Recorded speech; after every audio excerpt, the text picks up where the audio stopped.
Stanley Kubrick's explanation of 2001, A Space Odyssey's bizarre ending surfaces 50 years after film's release. 50 years after the release of Stanley Kubrick's 1968 sci-fi masterpiece 2001, A Space Odyssey, a clip has resurfaced in which the director explains the film's ending, which has continued to baffle audiences and critics alike.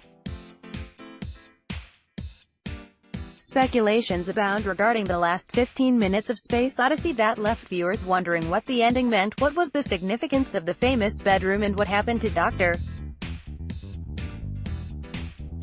David Bowman after he got sucked into the Stargate.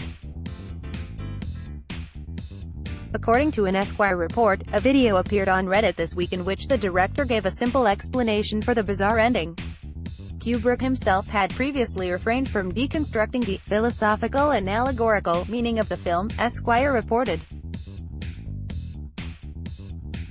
However, in a documentary footage of 1980s filmmaker Junichi Yaoi, Kubrick explains his interpretation of Space Odyssey in a telephonic interview, but since the film never released, his explanation never saw daylight. Yaoi was creating a behind-the-scenes documentary on the paranormal occurrences that were reported during the making of The Shining. While Kubrick is not seen in the clip, his interview with Yaoi that lasts for over an hour can be heard. In the footage, Yaoi is seen asking Kubrick to explain Space Odyssey's ending, to which the director replies, "I've tried to avoid doing this ever since the picture came out. When the ideas are said aloud, they sound foolish, whereas if they are dramatized, one feels it, but I'll try," he continues. Towards the end of Space Odyssey, Bowman is pulled into a vortex that takes him across vast distances of space. Eventually, he finds himself in a room made up in neoclassical architecture. The idea was supposed to be that he is taken in by godlike entities, creatures of pure energy and intelligence with no shape or form, Kubrick says. They put him in what I suppose you could describe as a human suit to steady him, and his whole life passes from that point on in that room. And he has no sense of time. It just seems to happen as it does in the film. The room's furnishings are deliberate, he says.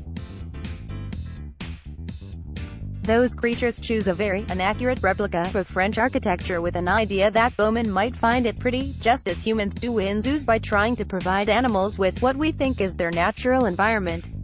And when they are done with him, as happens in so many myths of all cultures in the world, he is transformed into some kind of super being and sent back to Earth. We have to only guess what happens when he goes back. It is the pattern of a great deal of mythology, and that is what we were trying to suggest. Kubrick's Space Odyssey is regarded as one of the greatest creations of all time and has been an inspiration for numerous films, including Christopher Nolan's award-winning 2010 thriller Inception. Updated date, July 7, 2018, 3:28 p.m. Tags